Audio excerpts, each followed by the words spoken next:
Coming up on Mountain News this morning, the Kentucky Attorney General's office asked the FBI to look into questionable contributions to Governor Andy Beshear's re-election efforts. And a large group of people in Laurel County are now facing charges after a seemingly successful drug roundup. Dedicated to Eastern and Southern Kentucky, this is WYMT Mountain News this morning. Good morning. Coming up on 5 o'clock, Brandon Robinson here, pulling a little bit of double duty this morning. It is Friday. It is June the 23rd. And let's take a look at your mountain weather forecast. We're going to continue to see a little bit of action out there this morning. Not too much in the way of rain, but a couple of spotty showers out there to start us off this morning. So again, just be aware of that as you travel. May run into some wet roads and some dense fog. Zero visibility or close to it out there this morning in many locations. Anything less than 5 miles on that map is pretty thick. So just give yourself plenty of time to get back and forth. I came in a little bit earlier last night than I usually do, so I missed a lot of the fog, but you can see outside the WYMT studios, it is pretty thick there this morning. Not as thick as it could be. 63 here in town and a lot of 60s out there this morning. Looks like our warm spots are 66 in Harlan. And I believe that's it. A lot of mid-60s out there, but some upper 50s right there in Clintwood and Wise this morning. Those are our coolest spots. Your out-the-door forecast, well, it's going to feature scattered rain chances back and forth today. Showers and storms. Temperatures a little bit warmer. I do think we see some peaks of sunshine out there a little bit later today.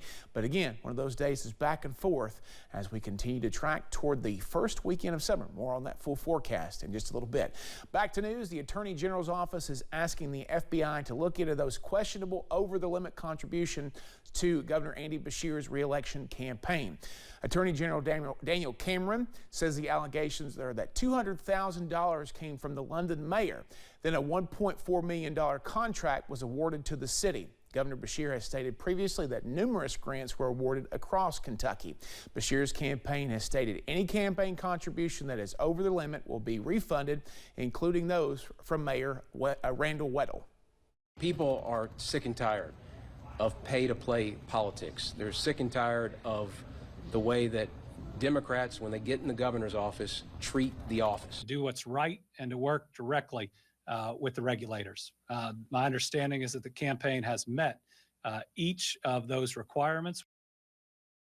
Mayor Weddle is now under 2 separate investigations. The Kentucky Lantern reported this week Governor Beshear's campaign is refunding him $202,000 in those donations. The campaign says the money was a bundle of donations from Weddle's family and business associates. Now, the Lexington Herald Leader reports that someone is accusing Weddle for paying for votes. The complaint stems from a gas giveaway he sponsored less than 3 months before last year's election. Weddle's lawyers say the giveaway was disconnected, quote, in every way from the Weddle campaign. He won with 56% of the vote. Meanwhile, a contribution for Attorney General Daniel Cameron that he accepted back in March and April is resurfacing. The Daily Beast reports Cameron accepted $6,900 from officials at a recovery center that he was investigating. The newspaper reports that despite the donations, Cameron did not immediately recuse himself from the investigation. Instead, the report states he personally withdrew from the probe after open records requests were made that revealed the investigation. We've reached out to Cameron's campaign, but have not yet heard back. He's also running for the Republican nomination for governor. Senate Minority Leader Mitch McConnell is pushing against ethics complaints about the U.S. Supreme Court. A ProPublica report this week revealed Justice Samuel Alito went on a luxury trip with 2 Republican donors back in 2008. One of those donors has brought about 12 cases before the Supreme Court since then. Some Democrats have been pushing for legislation to set up ethics rules for the court. Senator McConnell says Congress does not have that authority. Back to local news, we are learning more about a large drug investigation in Laurel County. 24 people were arrested earlier this week as part of that roundup. Deputy Gilbert Achardo with the Sheriff's Office says police arrested 24 of 30 drug suspects. They investigated undercover with the London Police Department and the Appalachia High Intensity Drug Trafficking Areas Organization. Most will definitely deny that they're even involved in it, and we're 100% sure when we go to get them. We have arrest warrants, indictment warrants, and actual buys. Achardo says they arrested people on meth, fentanyl, and other drug charges.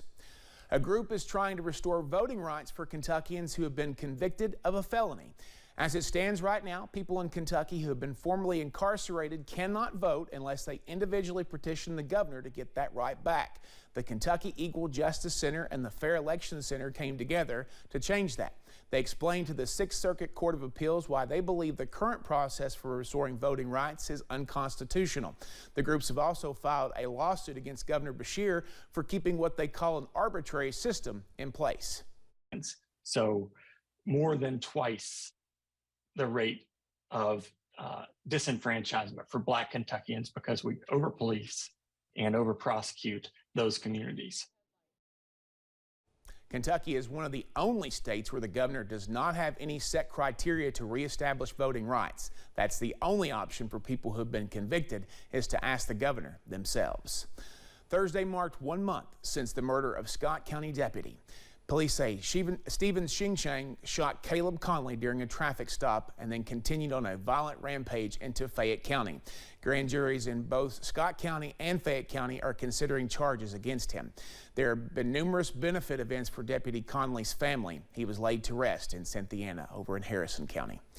One Scott County restaurant will host a car show 1 week from today in honor of Deputy Conley. Steak and Shake restaurant in Georgetown will be taking up donations, and those proceeds will be going to the deputy's family. A Red Cross blood drive held in the memory of Floyd County Sheriff's Deputy William Petrie kicks off in less than 1 week.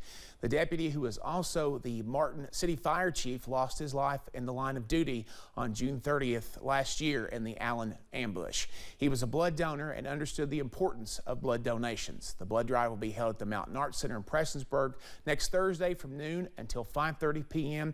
Anyone who wants to donate is asked to bring your photo ID or your donor card. Thanks for getting your day started with us here on Mountain News this morning. Coming up next, communities across the South continue to sift through the rubble. Severe storms left behind as brutal heat could cause major issues in the cleanup efforts. And back here at home, the rain chances slowly wind down this weekend, but don't you worry, they'll be back before you know it. I'll have the latest in about 3 minutes.